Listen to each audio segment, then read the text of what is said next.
Hello everyone. Since it's been requested before, this is my ROTK13 Kingdoms 13 character creation guide.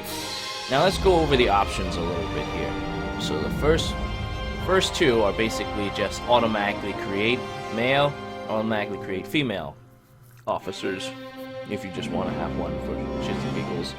Because most of the problem that people have with this game is that Chinese input would not allow you to actually create a character. So for the most part, you may want to just, if you can't input Chinese input for whatever reason, you want to randomly create one so you could have a custom character. Anyway, now let's talk about the other options. This is where you pick your portraits, and yes, I know this Dong Bai is actually a custom portrait, so I would have to show you guys how that's being done, since I'm sure you're going to ask me how that's being done. So editing portraits in this is kind of a pain. You need to get the San 13 pick tool, and you are basically looking at making, I don't know, 7 pictures per character. The reason for this is that each character has alpha channels that you can mess with. And, well, since San 13, or ROTK13 Kingdoms 13, decides to be a pain in the ass and make portraits breathe, you need to adjust the alpha channels for your main character. Otherwise, you end up getting something like this if you're not careful. So, I worked on it for a little bit of time. I say about maybe an hour or something like that, just messing with the alpha channels until I actually got it to work. Alternatively, you can look at other samples of characters that are read from the data 0s13 file, and just get samples from there as to what to do to make your characters work. Now, second, this is where the name is, and if you can't do Chinese input, you can't create a character. This is why you may have to use the automatic generator unless you find a patch that allows you to at least copy and paste their names into the game. There are a couple on 3DM that you can find. Anyway, a third is character customization. So basically, this determines the character's gender. This determines the character's speech. This determines the weapon that the character will use during a duel when they are not equipping anything.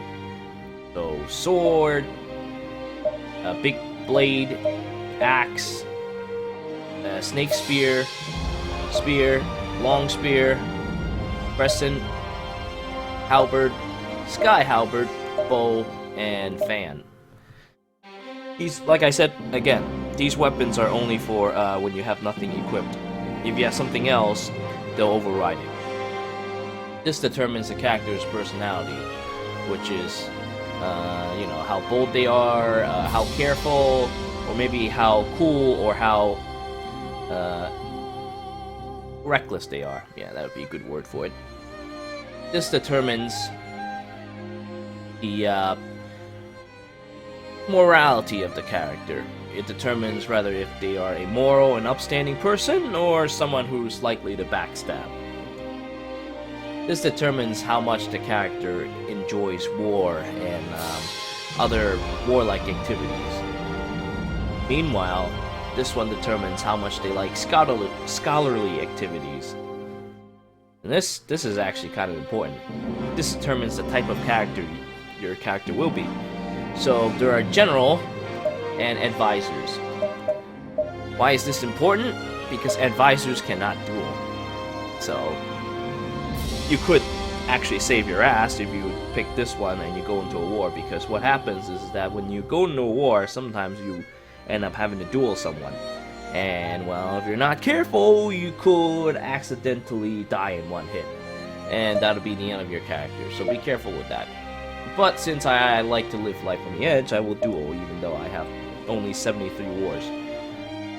Now, this is what the character enjoys. As in, like, when you gift a character something, like, say, this character doesn't like weapons, so if you try to gift them, they might decline.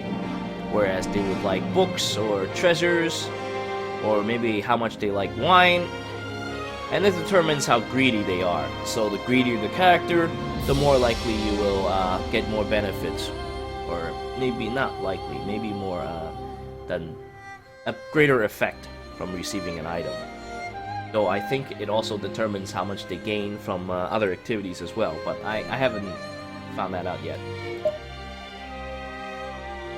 This determines the character's stats, and just for a little bit of trivia, Dong Bai stats are based off of duel stats, except scrambled. So Dong Bai has more emphasis on int rather than war. This determines the troops that the character can command and their base stats. Basically how good they can command each types of troops. I guess I should tell you what they are. Spear, horsemen's, and bowmen's. This is a big one. This determines the character traits and how well they'll perform. These traits are all passive for the most part. So once you get them, you don't have to worry about having to activate them or anything. Now anyway, to start, these are the political ones. This is merchants. This is farming. This is education, training, patrols. This determines how well you can convert like little villages or other side cities or gates on the side. This determines the effect of how effective your foreign policies are. This determines how well you perform in a debate. This determines how you recruit other people, how well you can recruit other people. This determines how much troops you could lead. This is how quickly you move on the map. This is let me see. This gives you extra attack and defense depending on how low your troops are. This continuous battle allows you to gain morale when you defeat an enemy, and number determines how much you get. This determines how much damage you can do to castles, like gates and other defending stuff. This determines the strength of your siege weapons. This determines how strong you are in a castle siege when you're on a wall or defending a camp. So, I mean, it works out in the field too, but you have to be defending camps in order for it to work. This determines how well you perform in sea battles. Without this skill, you will quickly lose morale in a sea battle. And yeah, sea battles are really rough. I haven't done one yet, but I know how it's done. Anyway, this determines how well you perform in a duel. Say, the higher your points is, the more combat spirit you start with, and the more damage you deal to an enemy. This hero determines how often you do strong attacks with your troops. And also, I believe it allows you to do strong attacks on all three army types as well. Strong attacks happen occasionally, so this is a very good stat to have. Whereas this one allows you to negate enemy strong attacks, which is very, very handy, I'll have you know. Okay, now, these skills are basically what I just discussed earlier, and in another trivia, these are also Dong Zhuo's things, except scrambled to suit Dong Bai better. Now, what else?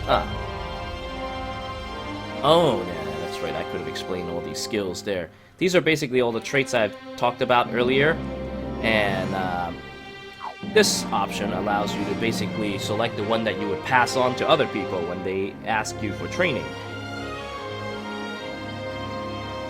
Anyway, this is the tactic, your active tactic that you use during a battle. There's a million of them, so I'm not going to talk about all of them. But this is a tactic name, the number of combat command points that it needs to use, and this is the description of the skill. Meanwhile, this last option determines what happens if you are a strategist or a marshal or an interior minister under a ruler or a prefect. So there are 3 different types, as I've just discussed, and these are the name and the description to what happens. These are all passive effects for the most part. So if you're a strategist and you have, say, I don't know, you have this one. This one belongs to Zhuge Liang and Sima Yi.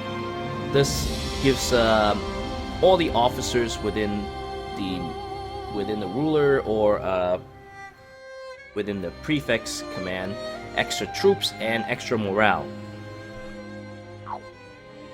Now, second option. Here we talk about when they're birthed and when they die, and yeah, pretty much just character stuff for RP purposes. This is blood relations, father, mother, whoever they get married to by default, their siblings if they have any, and who they're closely related to, which is Dong Zhuo in this case. And finally we have the biography. You also need Chinese input for this one. Anyway, well, that's it for now. I thank you all for watching. Until next time.